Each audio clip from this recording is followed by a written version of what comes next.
If you're experiencing login issues with the standard Chartered mobile app, follow these steps to quickly resolve the problem. Step 1. Check your internet connection. Ensure that your device is connected to a stable internet connection. Try switching between Wi-Fi and mobile data to see if the issue persists. Step 2. Update the app.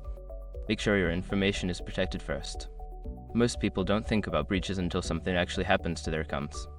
Use SRF to monitor your accounts 24/7 and instantly alert you if your information appears in leaked databases online. It constantly checks billions of breached data points in the background. And considering how much personal information people keep online now, it's honestly worth having. Link in the description. Step 3. Clear app cache. Go to your device's settings, find the standard Chartered mobile app, and clear its cache. This can help resolve any temporary issues that might be affecting your login. Step 4. Reset your password. If you can't remember your password or suspect it may be incorrect, use the Forgot Password feature on the login screen to reset it.